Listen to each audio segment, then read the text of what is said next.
Assalamualaikum warahmatullahi wabarakatuh. Oke, selamat sore. Semoga kita semua diberikan kesehatan, diberikan rezeki yang berlimpah, dan diberikan rezeki yang berkah. Oke, saat ini kita melakukan timbangan dari hasil panen. Ini timbangannya berkisar mendapatkan 6 kintal 50 kilo. Alhamdulillahirabbil alamin. Oke, di kesempatan kali ini kita akan membahas tentang kebun sawit kita. Jadi kebun sawit kita ini, kita mulai memiliki kebun ini berinvestasi di bulan 1 Maret 2025 dengan pembelian 240 juta. Untuk income bulanan 3.500.000, untuk income keseluruhan sudah mencapai 61 juta. Untuk biaya pemupukan sudah mencapai 9 juta. Untuk biaya pupuk tahunan berkisar sekitar 6 juta rupiah dengan pupuk NPK 13827. Kemudian untuk pendapatan tahunan bersih masih berkisar 50 juta rupiah. Alhamdulillah, ini stok buah di pohon masih banyak. Jadi kalau kita maksimalkan lagi untuk potensi kembali ke panen 1 ton per hektar per panen, ini masih kita maksimalkan. Masih kita upayakan dengan meningkatkan dosis pupuk dengan pemberian pupuk NPK 13827. Ini 2 janjang di pohon nih.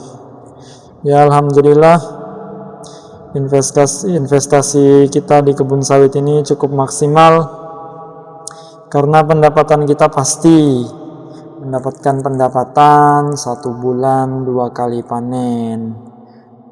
Kalau 1 ton sudah 3 juta per panen.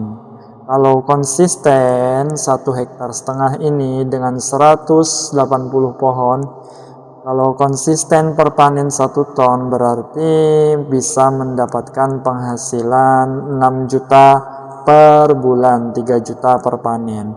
Sedangkan harga saat ini di RAM sudah mencapai harga 3.000 per kilogram. Nah, jadi cukup maksimal, bisa kita maksimalkan terus menerus.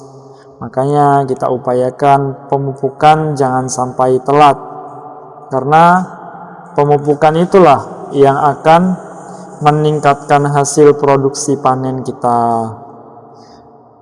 Ya, ini kebun kita ini investasi yang sangat maksimal. Berbanding dengan gaji kita di pesantren itu hanya 1.800.000 1 bulan. Nah, itu honor. Tapi sementara kebun kita yang ini sudah mencapai, kalau 1 ton kemarin itu sudah mencapai penghasilan 3 juta per panen. Ya, itu udah cukup maksimal. Cukup bersyukur, alhamdulillah. Makanya kita terus lakukan pemupukan. Ini 1 pohon ini termasuk pohon bandel, tapi alhamdulillah sudah berbuah. Nah, ini juga, ini lama tidak berbuah, tapi sekali berbuah keliling.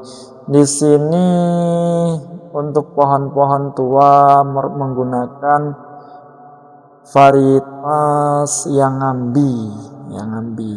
Tapi yang ambi jenisnya jenis Sokvindo yang ambi untuk yang tua. Tapi ini sekali trek memang agak sedikit lama ya. Yang pohon tinggi, pohon besar itu sekali trek mungkin 3 bulan. 3 bulan baru mulai muncul buah kembali. Nah, kalau yang kecil-kecil ini kita memang pakai Songgo 1. Yang besar juga Songgo 1 sebenarnya.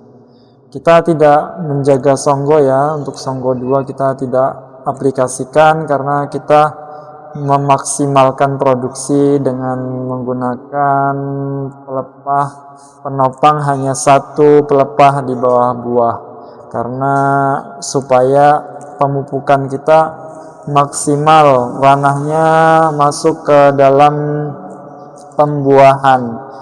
Karena kalau kita pelepahnya hanya satu, seperti pohon yang ini kan satu pelepah yang menyangga buah, maka pemupukan kita akan maksimal. Pemupukan kita lari ke pembuahan, akan memaksimalkan produksi. Bunga-bunga baru yang muncul itu kemungkinan besar akan menjadi bunga bakal buah, tidak bunga jantan. Tapi kalau masalah bunga jantan itu dipengaruhi oleh cuaca juga. Ini alhamdulillah nih, buahnya mutar. Oh, besar ini dah waktunya turun nih, udah matang, udah masak banget nih. Ya alhamdulillah, buahnya mutar. Kalau aplikasi dengan pupuk NPK nih lengkap unsur haranya. Jadi unsur hara nitrogen yang sesuai kebutuhan kebun kita itu terpenuhi, fosfat terpenuhi, kalium terpenuhi. Tapi kalau kita menggunakan NPK 13827, kita memang sesuai sawit produksi.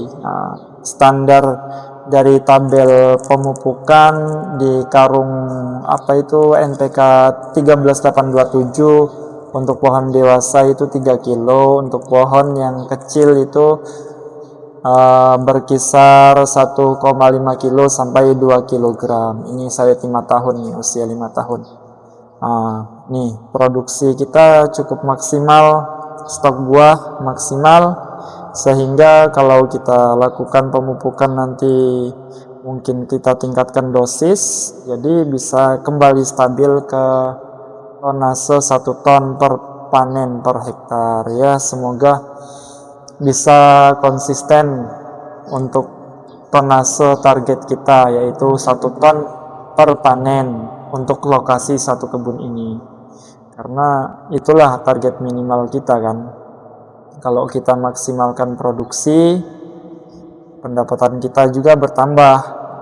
Jadi untuk alokasi investasi kita di saham itu cukup banyak, cukup maksimal totalitas gitu. Untuk pemupukan kita ini menggunakan uang dari dividen saham. Jadi 100% hasil kebun panennya kita investasikan di saham-saham dividen. Kita tidak untuk jual beli ya, kita tidak untuk trading, kita hanya untuk investasi jangka panjang. Karena tujuan kita investasi, maka kita memilih saham-saham berdividen. Karena untuk jangka panjang, saham dividen yang kita pilih ya utamanya saham bank besar, Bank Mandiri, Bank BRI, dan Bank BNI. Kemudian saham-saham yang berdividen besar dan konsisten selama 15 tahun itu saham Adaro, saham AAD, dan saham PTBA. Nah, hanya saham-saham itu saja yang kita investasikan. Jadi dari hasil dividen itulah yang menopang pemupukan kita ini, kebun ini. Alhamdulillah. Oke, ini hasil dari pemanenan kebun kita. Alhamdulillah cukup maksimal. Oke, sampai jumpa kembali. Sekian dari saya. Wassalamualaikum warahmatullahi wabarakatuh.